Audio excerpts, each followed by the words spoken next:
Alright, so today we're going to try and do some objects and various things like that. I think I have him good enough to where he's not going to hopefully pull out of my hands. He's doing a lot better with yielding to this halter. He's just such a nice little guy, but he kind of pushes on that every once in a while, but he's way better. So we'll see what it is under pressure. And what I'm going to do is I'm going to start off here in the round pen, obviously, just in case. And then we'll meander around, and depending on how long each thing takes, I don't know how long each one's going to take, we'll either do this in segments with different pieces, or we'll just run through it. But he'll be the one that's going to determine that, not me. So what I'm going to do is I want to get him off of me here a little bit, because sometimes when they first see this, it's really hard to get rid of this guy, which is okay. Because when I start using this flag a little bit, sometimes some of these horses, they'll actually kind of try and jump on it, and if you're kind of too close, they're going to jump on you. So you got to kind of be careful of that. So what I'm going to do is I'm going to get kind of far away from this guy first, and I'm just going to move this and have him kind of follow it a little bit. And while I'm doing this, I'm going to chase those dogs away. There we go. So I'm just going to kind of let him see it from a distance, let him see it moving.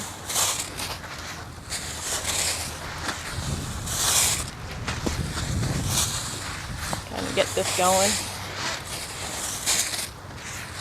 There we go. Nice and simple. Okay.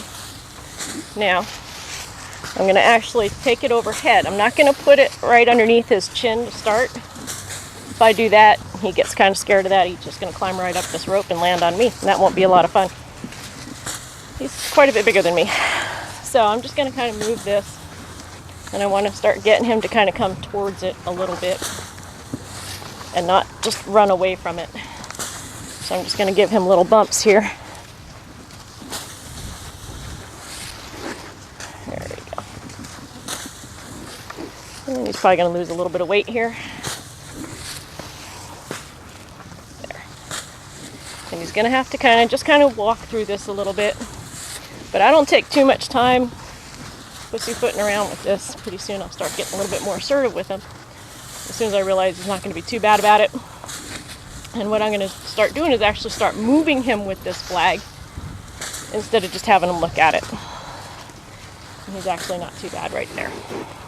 So I'm going to start, just since he's going this direction, I'm going to start asking him to kind of yield those hindquarters.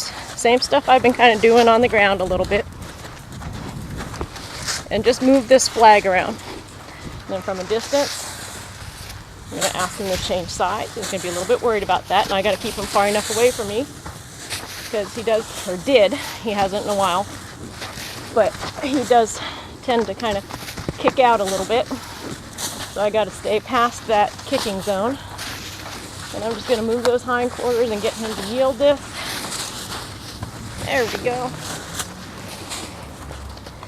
I'm going to kind of bump him over here and send him this way. And when I do flags and bags, I do all my objects kind of big. You'll see, so that when the little things come out, they kind of go, yeah, right, whatever. And I'm just starting with this, and then I get more and more intricate as we go. I just want to kind of yield. And I'm actually doing several things at once here, because I've only done some of this on the ground, because I've been working so hard on getting him to yield to the pressure. So that's why he's not really good at yielding those hindquarters yet. So I'm actually working on the object, getting him used to the plastic bag, and teaching him to send off, yield those hindquarters, and not come on me at the same time. See, he doesn't understand this yet, but by the time we're done here, he'll understand it. I'm just going to kind of ask him to come off of me there a little bit. Let him send off, because he was already going. That's all right in the beginning. So this bag, just like anything else, is going to move around haphazardly at times, because you move around haphazardly at times. And then when I actually want it to mean something, he'll start making that distinction. going to send off this way. So I'm teaching him to send, teaching him to yield that hindquarters. Got a little closer. Thankfully the wind slowed down a little bit. It was really howling a bit ago, so that's always fun to try and do this with that flag on the end there. When the wind keeps taking it wherever it wants to go. Keep them kind of off of me. So the last thing I'm going to do here is actually try and touch him with the bag. I'm just going to make this bag no different than me, than my halter rope, and eventually the saddle or anything else. Going to stay off of me there. They're quick. And once he learns total respect, and I have no worry about him coming up on top of me anymore, I'm not going to send him off of me, because he's not going to be on me. But he looks to me so much, which is a good thing, but I'm not going to let him come onto me and say, "Save me, Auntie Val," because it hurts when they do that. So I'm just going to use this. Very good. And he's also going to learn, when he yields that hindquarters, to kind of stand and not keep going. When I stop, I want him to learn to stop. You can see as that bag starts getting kind of closer to him, he gets kind of reactive about it.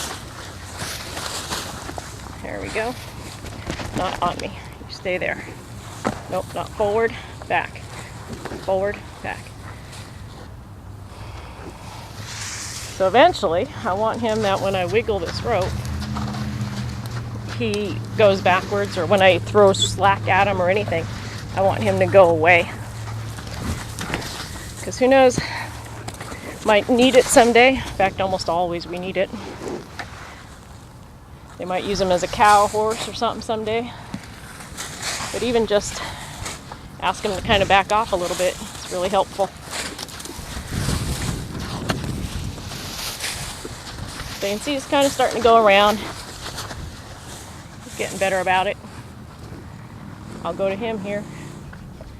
Let him know he's okay. Back him up. Wiggle, which doesn't make any sense to him yet. Kind of bump him until he goes back. Wiggle, doesn't make any sense yet. Thank you very much. Wiggle a little bit. Bump him back. Some of these guys, if you wiggle, they'll actually come on you because of the way the pressure of the rope goes, but I'm still going to give that as a first quick cue, but I'm not going to do it too long, because again, sometimes they start thinking that means that they want to be on top of you, that you're actually drawing them to you. They'll make that distinguish later. There we go. Send them off this way. Now while I'm doing this, keep them off of me a little bit, I'm going to start getting this bag just a little bit more closer to him while he's going around me. And a lot of people try and do this when the horse is actually standing perfectly still. It's a lot easier for the horse if the horse is moving, and you want them to be able to do it standing still and moving, because very rarely do catastrophes happen when you're standing still in the middle of nowhere. They usually happen while you're riding, something jumps on them, or the wind all of a sudden blows a hat off, or you're trying to get a sandwich out of your bag while you're riding. I mean, you don't always stop for that kind of stuff. Your phone rings. Anything can happen.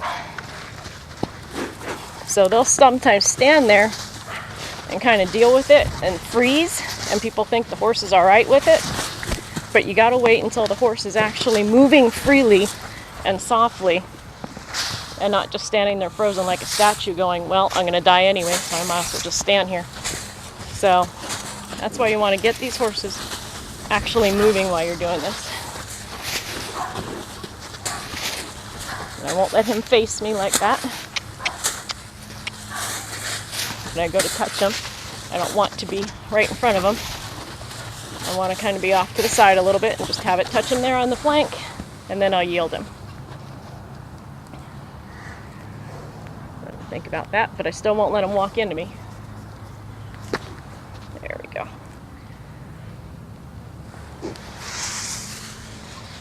Lead, lift, swing. Go. we go. I'm going to just kind of have that reach out and touch him there. That was good. He was all right with that. And you'll see this leads really fast to just being able to put this all over him, but I'm staying at a distance. He's figuring it out, and he'll get a lot more relaxed if they can move their feet while they're doing it. And then he'll be able to stand still and do it at the same time. And usually once this first obstacle is done, most of the time, not always, you always got those exceptions, then the rest kind of go a little bit easier.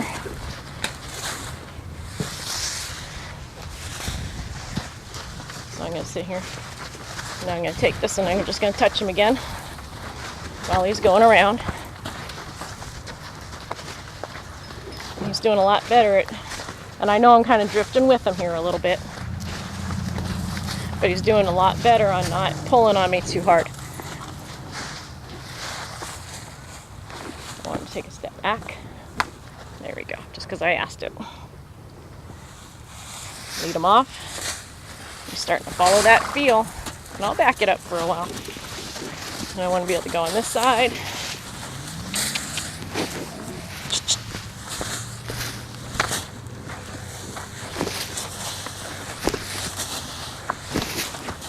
that rope to kind of get him to go to the right.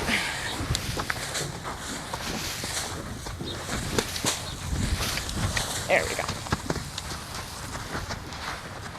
That's it. Okay, give a second there. Take that bag and kind of throw it back out at him again. Throw it out at him again.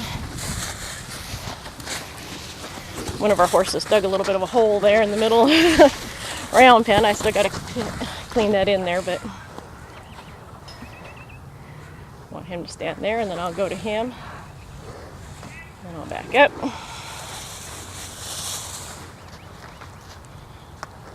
I want him to stand. There we go. And I'll give him lots of time on that. Eventually it won't be anything at all. But we're doing a lot of things at once. There we go.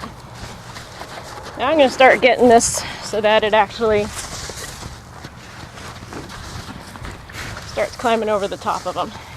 And when I do this, and I can get both sides at one time with the setup this is, because when you put that saddle on, you're going to hit both sides at the same time. I'd rather not be standing right next to them, although you can be, when the very first time something goes on both sides at once. This way I can stand pretty far away, and it'll start covering both sides. And I don't want him to face me, because when I hit that other side there, he could very well goose forward and jump on top of me.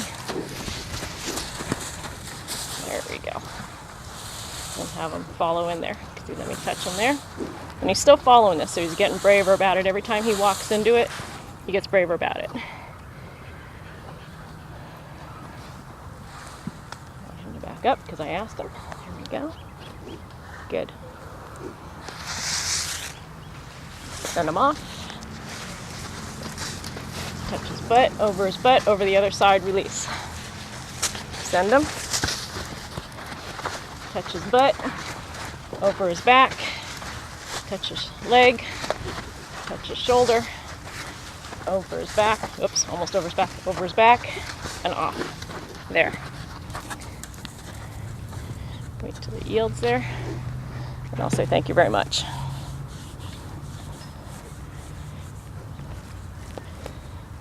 Very good. Now again, I'm not going to put this right underneath there in that blind spot. I'm going to back up, and then I'll bring it underneath me. Eventually, it's going to be all over this horse. But right now, it's not going to be all over this horse. Touch his butt. Over his butt. Not facing me. Send him. Over his back. Very good. Touch his shoulder. And you heard me say earlier where the stallions usually have less trouble with stuff behind them on their hind feet, but at that shoulder and those front feet, they get a lot of trouble.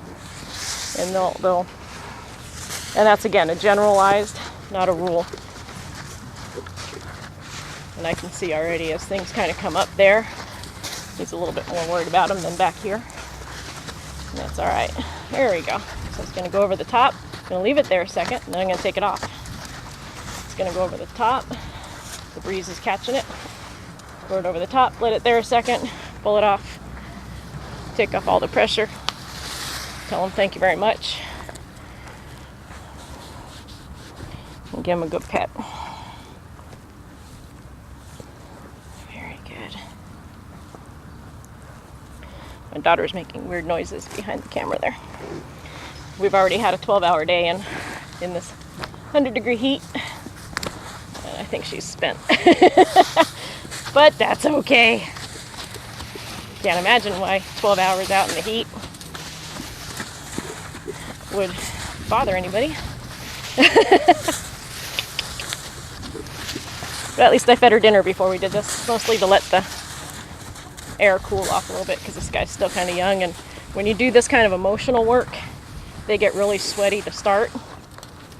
And you'll see, you know, he's not sweating on his body, but up here you get a lot of dark sweat. And that's kind of that emotional sweat. So I don't want to get him too sweaty. He is kind of a sensitive little guy. So if I have emotional sweat and it's 100 degrees outside at the same time, then that's not so good for him. I want to kind of keep him alive. He's kind of a cutie. Whoops. That's my holding the rope really light. And you want to understand that too. I'm never gripping this rope unless he's actually like trying to take off with it or something, then I just hold. But the rest of it, I have a very light feel on this rope. There we go. So I'm going to leave it there, wiggle it, push him off of me, push him off of me, push him off of me, push him off of me, really push him off of me. Thank you. Send that, have it land on both sides. Woohoo! Wiggle giggles. Nice job. Yield. Don't come into me unless I ask. My body has not asked. I'll ask you to come in. Thank you very much. Now I'm going to ask him to back up a little bit.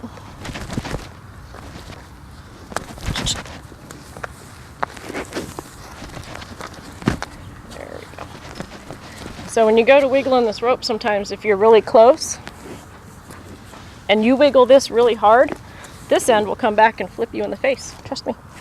So if you're that close and you need to, just grab a hold of the other end of it, and then you can kind of wiggle them back off of you without too much danger of that end of that rope coming flying up in your face. There we go. Send him off. Once he's going around good. And I left that cone there so that he can get something around his feet every once in a while when he runs into it. I want him to be okay with that. He should be fine with that, but we're going to be putting things all over his feet anyway. We have with the lariat already. Throw that puppy over there. Again, I don't want him to face me just in case. Eventually, I'll be riding him doing this if I could, you know, or, well, I can probably. But, there we go.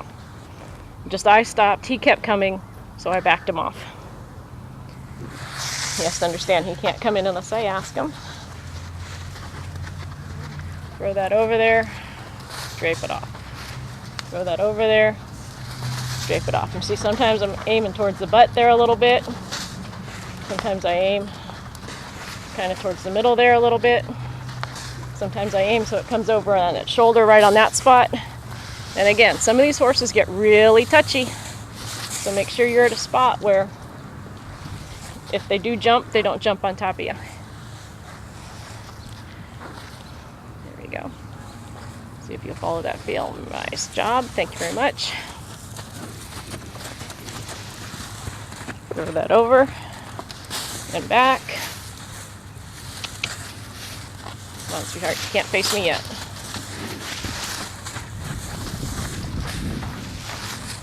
But again, he might go to a kid someday, and they might end up swinging down underneath his chin with their rain slicker on. So I want to make sure he's okay with that. I didn't ask him to turn yet, so I'm going to send him back off. I'm going to send that around his hind feet there a little bit. Have it kind of touching behind. Touch him behind. He's like, woohoo! I'd rather it on my back.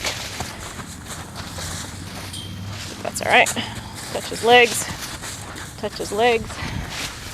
Touch his legs. I'm going to drift with him here a little bit, and that's all right.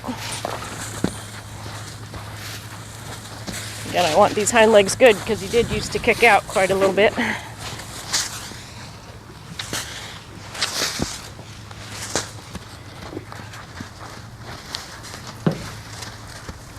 And when I go to ride him the first time, I want to be able to mount him from anywhere. And if they're kind of goosey back here, it might not always be the easiest way to mount. So I want everything really good everywhere I go. There we go. I'm going to start having it come from the ground up. Because if something falls and you go to pick it up, or your reins fall and you go to pick them up, or anything, it usually comes from the ground up, not from the top down. So I want things to be able to come from the ground up. This is not a natural thing for horses to be able to accept that. And I want that to be okay. Same as if, again, a rider could maybe come off someday, be hanging there. I don't want him to get all freaky about it and start kicking at him. Starts right here. Get under his belly. Under his belly. Over his back. Under his belly. Over his back. And he's doing really good. Kind of get that. Now what I'm going to do, I didn't do the under the belly, over the back on the other side. I'll also do that real quick. Over the back. Under the belly. Over the back. Under the belly. He's handling that just fine. Last thing I'll do with this flag, now he's starting to get a little better about it. Stand way back here at the end. And I'm going to walk first at a distance here. And I'm going to have him push this bag for me. Might take a minute, and I got to be careful. And I don't do this till last again, so that he doesn't just come climbing up on top of me. And I'll probably even still stay kind of slightly off to the side here and not let him walk directly into me. There we go. I want to be able to swish this right under him and have him push that bag, push that bag, push that bag, push that bag, push that bag. Thank you very much. He's going to be a racehorse, or even if he ever turns out, somebody does cows with him or trail trials or anything like that, I want them to be able to push things. There we go. So it's little steps, but it doesn't take very long if you kind of do the steps in place. Good. Well, I stopped. That means I need him to stop. Because I want to push the bag, but not push me. He has to understand the difference. Very good. Now I'm going to see if he'll let me pet him. There we go. Over his ears, because I'm going to put the bridle on someday. Over here, and eventually I'll also be putting a tarp all over his whole body, and he'll be standing out here completely covered in a tarp. Now I want to make a trace of him if I can. I'm going to keep this nose here, not there. Reach around, down his butt, up his legs, down the front, up there. Good job. I'm going to go on the other side. Ease him up. Again, until I'm a little bit more confident that he's okay with it all the time, I'm not going to stand in a vulnerable position. But he's looking like he's pretty happy with life. Pet down his back, down his butt, down his legs, up his hind legs, down his flank, up there, underneath there, and very good. So that would be enough of this one for today. And after this, I'll just we'll stop this tape, and then we'll go to some other obstacles, because he did pretty good. Now I'll be able to pet him, and life's all right.